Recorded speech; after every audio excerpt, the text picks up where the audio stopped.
बात कर लेते हैं जी भारतीय इलेक्शन की और नताइज आने का सिलसिला भी जारी है। उत्तर प्रदेश में मोदी को अपसट शिकस्त हुई है, योगी कार्ड उनका फ्लॉप हो गया है, राम मंदिर डिप्लोमेसी उनकी बुरी तरह नाकाम हो गई है। चूँकि उत्तर प्रदेश में 80 सीटों में से कांग्रेस इत्तेहाद 42 सीटों पर बर्तरी हासिल कर चुका है, जबकि बीजेपी को सिर्फ 37 सीटों पर ही बर्तरी हासिल है। मगरबी बंगाल की बात करें तो 42 सीटों में से कांग्रेस इत्तेहाद 29 और बीजेपी इत्तेहाद महज 13 सीटों पर आ गए हैं।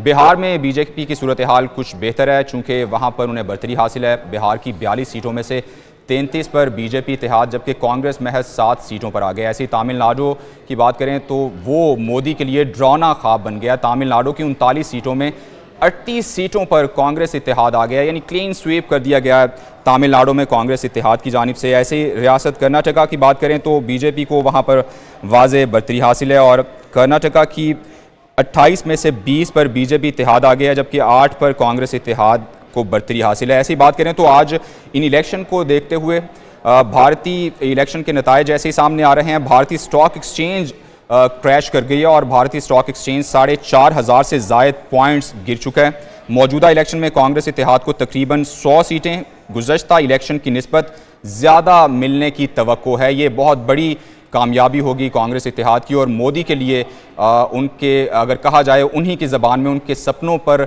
ये एक तरह से पानी फेरने वाली बात होगी। मेरे साथ स्टूडियोज़ में मौजूद हैं याकूब बंगे साहब, माहिर भारतीय उमूर हैं। बहुत शुक्रिया याकूब साहब आपके वक्त का। क्या देख रहे हैं? एक तो सबसे पहले मैं चाहूँगा हमारे नाजरीन को अभी के ताज़ा तरीन स्टैट्स आप बताएं कि कौन कौन सी जमातें जो हैं वो आगे चल रही हैं। यकीनन बीजेपी तो आगे नहीं इस टाइम चल रही, जो वो चाह रहे थे, जिस तरह की तवक्को की जा रही थी, जो एग्जिट पोल सामने आ रहे थे कि जी वो 400 सीटें ले सकते हैं, ये तो वाज़े हो चुका है कि ऐसा कुछ नहीं होने वाला। जी बिल्कुल, और इससे वाज़े ज़ाहिर होता है कि एग्जिट पोल्स कितने इंजीनियर्ड थे। अगर आपका इलेक्ट्रॉनिक मीडिया ही कंट्रोल्ड है by people who are aligned with the ruling party, तो फिर तो एग्जिट पोल्स गलती आएंगे। तो स्टार्ट्स जो है बड़े इंटरेस्टिंग है कि बीजेपी लेड जो एनडीए अलायंस है उसके अभी प्रोजेक्शन है कि 290 वो सीटें जीतेगी, इसमें से 240 तकरीबन बीजेपी की हैं। अब मज़े की बात यह है कि इंडिया में मेजॉरिटी मार्क है 272 और ये जिस तरह से अभी वोट काउंट हो रहे हैं, मेरे ख्याल में 3-4 घंटे में और क्लैरिटी आ जाएगी कि फाइनल सीट्स क्या हैं। तो बहुत बड़ा एक इंडिया में चेंज आ रहा है। एक तरफ 2/3 मेजॉरिटी की बात की जा रही थी, दूसरी तरफ सिंगल मेजॉरिटी भी बीजेपी गो के अपने अलायंस के साथ मिलकर ले लेगी, लेकिन खुद से वो सिंगल मेजॉरिटी। यस जी बिल्कुल, इमेजिन करिए ना, जब ये शुरू हुआ था तो क्या नारा था मोदी का, अब की बार 400 पार।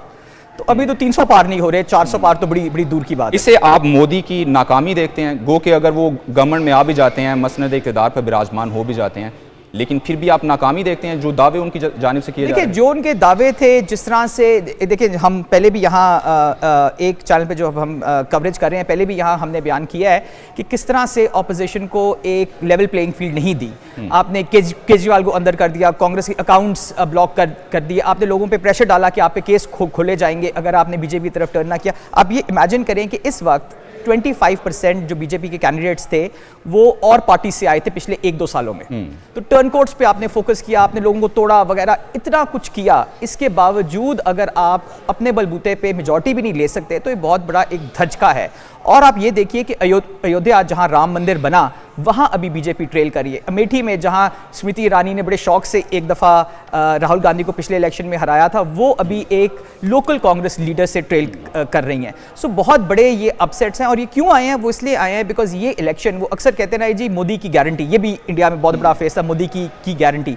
ये इलेक्शन हुआ है Modi versus the Indian constitution, इसलिए जो अलायंस का नाम भी बड़ा जबरदस्त है। ये कहा जा सकता है कि जो इंडियन अवाम है उन्होंने मोदी जो कॉन्सेप्ट है, आरएसएस का जो कॉन्सेप्ट अखंड भारत का, उसे मुस्तरद किया। उन्होंने कहा भाई दूसरों को भी जिंदा रहने दें, दूसरों को ऐसे ना दबा दें कि वो जिंदा ही न रह सके हिंदुस्तान। बिल्कुल, और ये मेरे ख्याल में जो यूपी में जो फ्लिप आया है वो बड़ा ज़रूरी है। बिकॉज देखिए, जब तक आपको फ़ायदे मिलते जा रहे हैं ना, तो बंदा कहता है चलें ठीक है, कोई बात नहीं, अच्छा देख लेंगे, हो जाता है। पहले 5 साल तो मोदी ने कुछ ज़्यादा एक्शन नहीं लिया था, तो कुछ पता नहीं चला। पिछले 5 साल में जो लोगों की आंखें खुली हैं कि ठीक है, मतलब हिंदू मेजॉरिटी में है, ठीक है, हिंदुओं के ज़्यादा फोकस करना चाहिए, मगर ये तो नहीं कि बाकियों को मार दें, ख़त्म कर दें और बिल्कुल कहानी उनकी ख़त्म कर दें। अभी देखें कितनी एक खुशाइन बात है कि यूपी के अंदर कोई 20% मुसलमान मुसलमान हैं, तो अब finally for the first time UP में मुसलमान भी कोई जीत के आ रहे हैं। सहारनपुर के अंदर जो तकरीबन मुस्लिम मेजॉरिटी है वहाँ से एक मुसलमान आ रहा है, रामपुर से आ रहे हैं, 3-4 जगहों से आ रहे हैं। तो अब एक मिक्स्ड, एक इंडिया एक मिक्स्ड मुल्क है, तो वहाँ मिक्स्ड ही डेमोक्रेसी होनी चाहिए। ये तो नहीं कि सिर्फ एक रिलीजन जो है डेमोक्रेसी यकीनन कहा भी इसे जा सकता है। बहुत शुक्रिया याकूब साहब, आप हमारे साथ मौजूद थे। और अभी चूंकि 50% तक जो रिजल्ट सामने आए हैं, देखना होगा कि फाइनल रिजल्ट क्या आते हैं। आज ही ये फैसला हो जाएगा।